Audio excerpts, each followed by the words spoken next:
Hi everyone and welcome to Freeflight. Today we're going to be taking an in-depth look at the duty crews and how to organise your swaps entirely from within the system. Somebody asked the question the other day, well, if we made a swap, how do we adjust the duty crews list? Well, the short answer is you don't. The system does, and it's fully automatic, providing we follow a few simple rules. So without further ado, I'm going to show you what's what, and then if you want to ask me any questions, then by all means drop me a line. You know my email address, and if you don't, well, it's in the database somewhere, you can find it. So temporarily you can find my duties in two places. The first place will be where it always was pre-pandemic, which is down at the bottom here. You've got your upcoming duties and you've got fellow members who are looking to swap. But it's also, they're going to disappear eventually, and in favour of here, my duties. So I'm going to click on that, and you'll see immediately that I've got a duty on the 7th the 8th as a winch trainer. Now I'm going to a wedding, so I can't do it. So I should add before we go on that this isn't the live database, so anything you're about to see today isn't going to affect anything, and I'm certainly not going to use the login credentials of other people. I've got a copy of the database on my home testing server, and I've changed the passwords so that I can dive around and pretend to be other people. Right now I'm being me. So what I want to do is arrange a swap for that duty, so I'm just going to simply click on the swap button. Now the next thing that will pop up is a question saying, do you want to mark the duty as requiring a swap? So we'll say yes to that.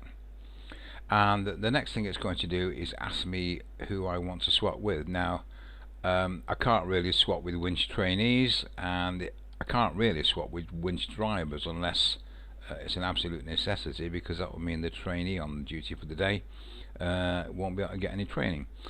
So I'm just going to leave it at that and click create, and it's going to bring me a list up of the people who match my skill type, which is winch trainer.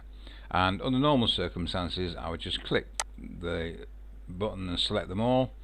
I'm not going to do that now, just to save a bit of time. I'm going to send it to Jeff Daniel. You'll see why in a few minutes. And I'm going to click continue. So now the controllers come back to me. If I refresh that window at the bottom, fellow members who are looking to swap, you'll see that I've arrived in it. Now what has happened behind the scenes is that it sent an email out automatically to all the people who match the skill level that I've asked for. So that's gone out to all the winch trainees. If I just open up a window for a minute and I look on that email there. Now these emails, I don't run an email server on my home machine, so you're just going to have to trust me on this. This is what would have been sent had we been live. A little email to Jeff Daniel saying I posted a duty swap. If you need a swap yourself, or you can help a fellow member out, please log into your Freeflight account, take a look at the swap requests and click offer to swap. So I'm going to put that away. That's what we're going to do now, and I'm going to do that by simply logging out and logging in as Jeff Daniel.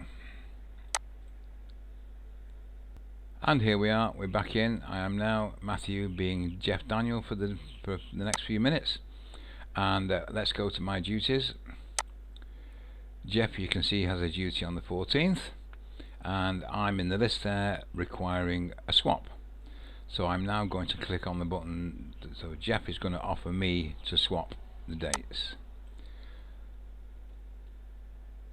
So on the next screen it's going to ask me, i.e. Jeff, which duty I'd like to swap. So I'd like to swap that one, as it's the only one I can swap, and I'm going to click continue.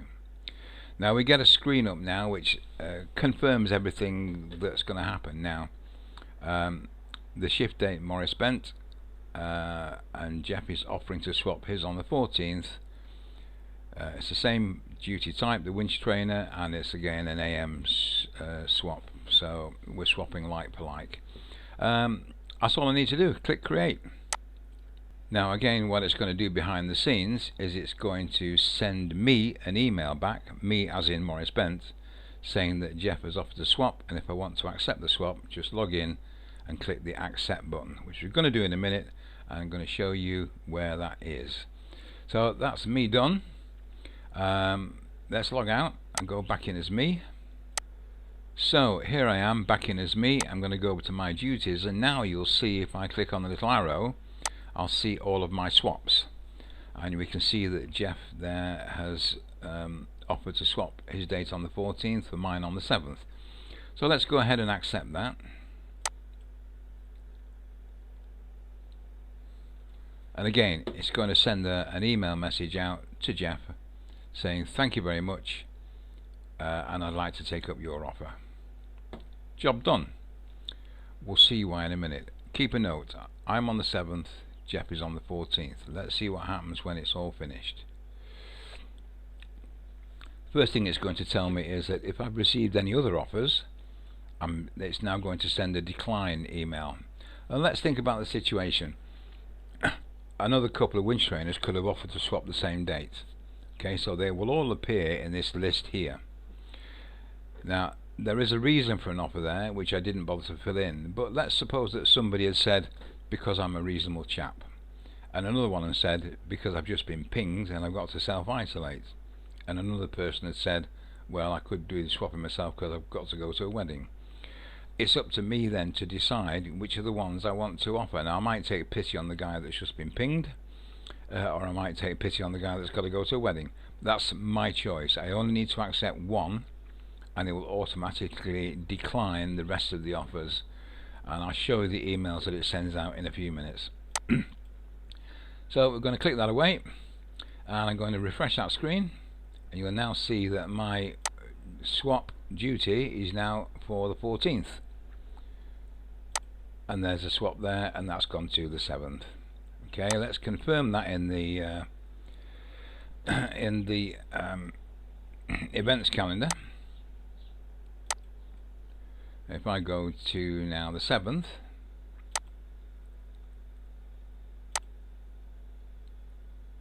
and look on the duty queue for the AM, you'll find I am no longer there, but Jeff is. Let me close that and go to the 14th.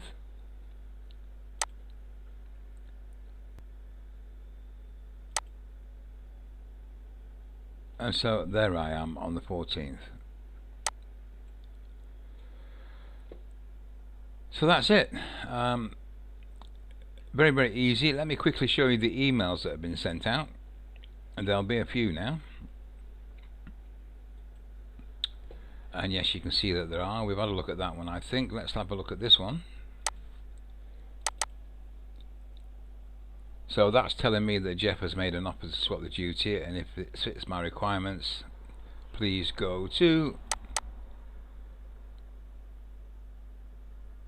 my swap offers and click accept, which is what I did. So that's that one. Let's go to the next one, and that's one from me back to Jeff saying thanks for the swap offer. I would like to accept your kind offer if it's still on the table. If you've made alternative arrangements, let me know quickly. Okay, so that's that one, and this one is probably empty because I didn't have any declines.